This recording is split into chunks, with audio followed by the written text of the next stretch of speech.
They thought they could strike silence and move on, business as usual.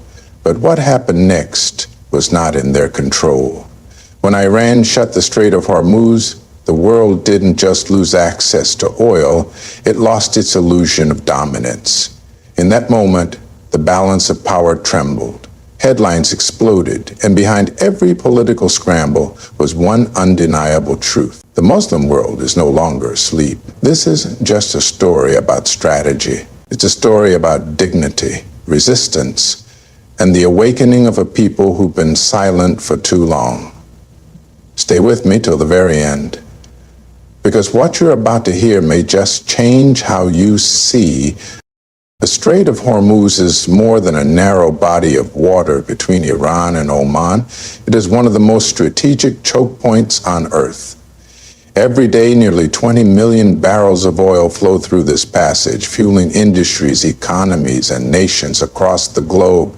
It is the lifeline for much of the world's energy needs, especially for the Western powers and their allies who rely on Middle Eastern oil to sustain their comfort and control. For decades, this narrow stretch of sea has been treated like a silent servant, expected to deliver without question, without fail. But behind that silence stood a nation, Iran, watching, waiting, and reminding the world that control over such a crucial artery was never guaranteed. When Iran shut the Strait of Hormuz, it wasn't just a military maneuver. It was a global shockwave. Ships froze in place, oil prices soared, and headlines screamed of chaos. But what many failed to understand was the deeper message. This wasn't merely about trade or tanks. It was about sovereignty. It was a reminder that Iran is not a passive observer in the theater of world politics. It is a key player holding one of the most powerful cards in modern geopolitics. By controlling the Strait, Iran controls not just oil, but leverage. The ability to disrupt the flow of comfort to powerful nations is no small thing, and when that comfort is threatened, true fear begins to surface. Western powers have long operated under the assumption that dominance gives them the right to dictate terms, to impose sanctions, to engineer regime change, to starve economies into submission. But they forgot that the very oil fueling their ambitions passes through waters Iran calls home. When Iran moved to close those waters, it wasn't seeking war. It was reclaiming the forgotten truth that even giants can be humbled. It was showing that geography, resilience, and determination still hold power in a world obsessed with drones and diplomacy. The reaction from the world revealed everything. Panic didn't come from missiles.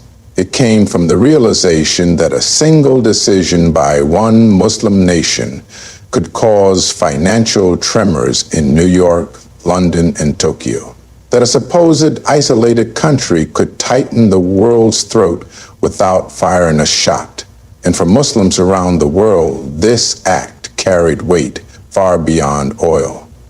It was a moment of recognition, a signal that the global balance of power isn't as one-sided as it seems, that dignity, when defended with strategy and strength, can still shake the earth beneath empires. It was a reminder that sometimes the most powerful statement is not made in words, but in silence, sealed by a closed strait and a world suddenly forced to pay attention. Iran's decision to shut down the Strait of Hormuz did not come from impulse or desperation. It came from a place of patience stretched beyond its limit. For years, Iran has endured economic sanctions that have strangled its economy, witnessed its scientists assassinated in cold blood, seen foreign powers orchestrate cyber attacks against its infrastructure, and watched as allies and neighbors were bombed, occupied, and abandoned. Through all of it, Iran did not react with reckless aggression. It held its ground, endured the storm, and gave the world time to act with fairness and reason. But the silence from the so-called champions of justice grew louder, and the hypocrisy of global diplomacy more visible. Shutting the strait was not a random act. It was a declaration. Enough is enough. The West often views such actions through the lens of provocation, as if Iran suddenly woke up and decided to choke the world's oil supply. But that's not what happened. This move was a response to years of injustice dressed as international policy. It was a response to deals made in bad faith, treaties violated without consequence, and negotiations that served only to buy time while increasing pressure. It was Iran refusing to play the game anymore, refusing to sit at a table where the rules were written to ensure its loss. And so it did what no one expected. It flipped the board over. In that one act, Iran reclaimed the narrative. For the first time in years, it was not responding to sanctions, it was setting its own terms. Not reacting to pressure, it was creating it. The Strait of Hormuz became more than a waterway, it became a symbol of sovereignty. It said to the world, you cannot strangle a nation and expect it to smile. You cannot punish a people and expect their silence. You cannot rob a country of its dignity and expect no resistance. Iran reminded the world that self-respect is not measured by military strength alone, but by the courage to say no when enough is truly enough. This move was not designed to start a war. It was designed to demand attention. It forced world leaders to look beyond their talking points, beyond their comfortable assumptions, and confront the consequences of their double standards. It made clear that Iran's patience had a limit, and that limit had been reached. For Muslim audiences around the world, it was not just a headline.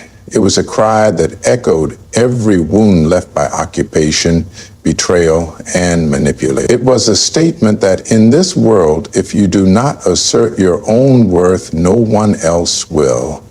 And Iran, in that moment, didn't just shut a strait. It opened a chapter of unapologetic resistance that the world could no longer ignore. The Muslim world has often found itself fragmented, not just by geography, but by politics, alliances, and fear.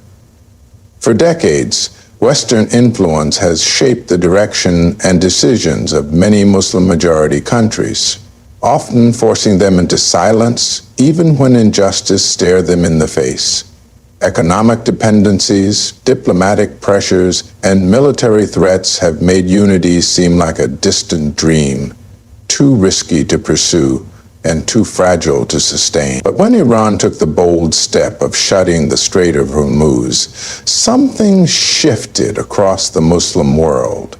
This act, rooted in defiance and dignity, wasn't just about defending national interests. It sent a powerful message to every Muslim nation.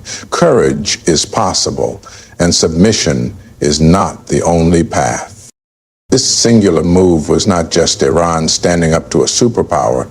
It was Iran standing for the idea that a Muslim nation can act independently, with strength and clarity, without waiting for approval from the global elite. It reminded Muslim leaders and citizens alike that sovereignty means nothing if it's only used for ceremonial speeches and not for actual decisions that protect the dignity of your people. And as oil tankers halted and the world paused to reassess the balance of power, many in the Muslim world looked not with fear but with admiration. They saw in Iran something many had long forgotten: a refusal to be bullied, a stance built not just on pride, but on principle. In regions where cooperation between Muslim countries has been reduced to photo ops and half-hearted resolutions, this moment felt real. It sparked debates in homes, masjids, universities, and parliaments. People began to ask the difficult questions. Why do we remain quiet when others oppress our brothers and sisters? Why do we allow our resources to be controlled by outsiders? Why have we forgotten that unity isn't just a slogan, it's a responsibility? Iran's move wasn't calling for war, but it was calling for awakening. It exposed how low the bar had fallen for Muslim leadership and how rarely any nation stood without fear of consequence. As Muslim nations watched the global reaction to Iran's action, they witnessed something powerful: respect. Not from everyone, and not always with admiration, but respect nonetheless. Iran had made itself impossible to ignore, and in doing so, it reminded others that power respects power, not passivity. The Muslim world began to reconsider the cost of silence and the value of self-respect. This wasn't about agreeing with every policy or strategy. It was about recognizing what it means when one of us dares to stand tall while surrounded by enemies. It was a wake-up call, a challenge, and an invitation. If one Muslim nation can demand attention without asking permission, maybe the others can remember what strength really looks like. Maybe this is the spark that reignites the forgotten fire, not to dominate, but to finally walk with dignity as a united ummah. When the global media machine turned its spotlight on Iran's closure of the Strait of Hormuz, the story that unfolded across headlines and newsrooms was crafted less to inform and more to influence. Iran was immediately painted as the aggressor, the instigator, the rogue actor threatening peace. But those who truly understand the language of geopolitics knew better. This wasn't a spontaneous provocation. It was the boiling point of years of injustice. Yet instead of investigating the causes, the media magnified the effects. Instead of analyzing the layers of provocation that led to this reaction, they fed the world a simplified narrative that framed Iran as the sole villain. This distortion of truth is not new. It has long been the tool used to maintain control over how the Muslim world is perceived. The painful reality that Muslims must confront is that the global media rarely tells their side of the story. It edits, it omits, and it spins. When a Muslim nation defends itself, it is called defiant. When it asserts its sovereignty, it is called a threat. When it refuses to bend the knee, it is labeled dangerous.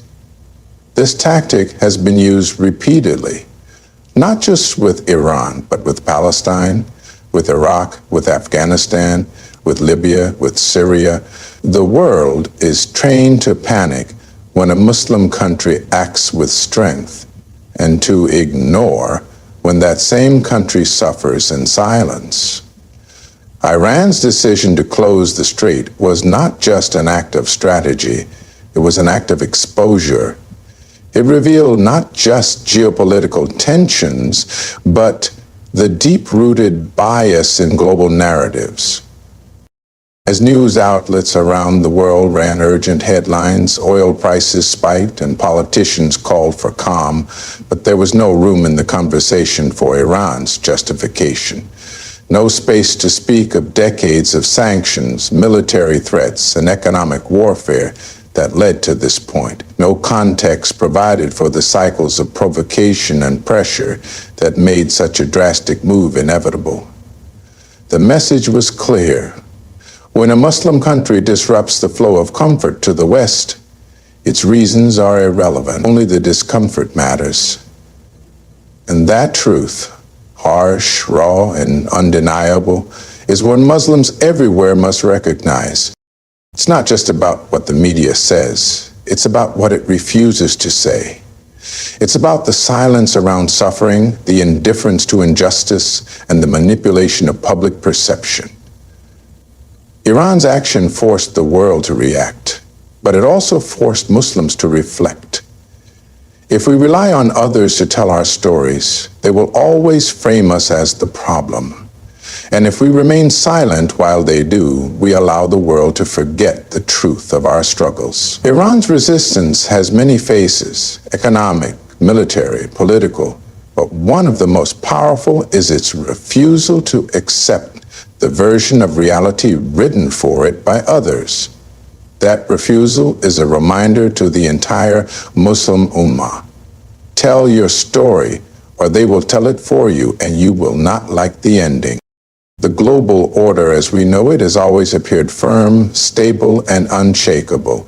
It is structured to make some nations feel invincible and others feel disposable. The illusion of control rests on narratives, institutions, and systems that claim to serve peace and prosperity, but often operate on domination and fear. When Iran shut the Strait of Hormuz, it didn't just disrupt oil routes, it disrupted a myth. It exposed the truth that even the most powerful countries, with all their weapons and alliances, are deeply vulnerable. One bold move by a Muslim nation caused tremors in stock markets, emergency meetings in world capitals, and a surge in global anxiety.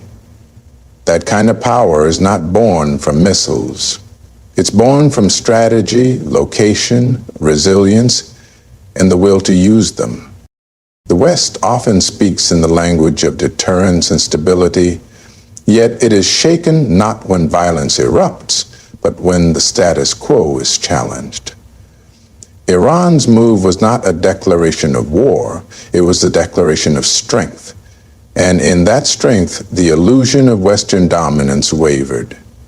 Because if a sanctioned nation under relentless pressure can still hold such global leverage, then the entire structure of power is far more fragile than it pretends to be. That's what really scares those who claim to be in control. It's not that Iran acted, it's that Iran proved they still have the power to move the world without anyone's permission. This is what makes the moment so significant. It showed that you don't need to match the West tank for tank or dollar for dollar. You just need to understand your own value, your own resources, your own strategic weight, and have the courage to use them. It broke the myth that power only flows from the West to the rest. It proved that one act of calculated defiance can force powerful nations to step back, to reconsider, to panic. That kind of shift is not just political, it's psychological. It begins to change how oppressed nations see themselves and how they're seen by others. It creates a crack in the structure of fear. And through that crack, dignity begins to rise. The Muslim world, too often convinced that real power is out of reach, was reminded that power can look different. It can look like standing still when you're expected to kneel. It can look like closing a waterway and forcing empires to talk. It can look like reminding the world that you're not invisible and that silence is a choice, not a weakness. Iran did not dismantle the global power structure, but it rattled its foundation. And for every Muslim watching, that moment carried more than political weight. It carried a lesson. That courage is not the absence of fear, but the refusal to be controlled by it. And in that refusal, even giants begin to tremble. Iran's decision to close the Strait of Hormuz was not just a political maneuver. It was a spiritual signal to the Muslim world, a moment that forced every believer to look in the mirror and ask, where do we stand? For too long, the Ummah has watched in silence as one Muslim country after another was weakened, invaded, humiliated, or pressured into submission. The unity that once defined the Islamic world has been fractured by fear, by division, and by the false belief that safety lies in silence. But this act by Iran, a move so bold it shook economies and exposed vulnerabilities, was a jolt to the Muslim conscience. It was a reminder that dignity is not handed to us by others. It is upheld by the choices we make and the lines we refuse to let others cross. This wasn't about supporting one nation over another. It wasn't about politics as usual.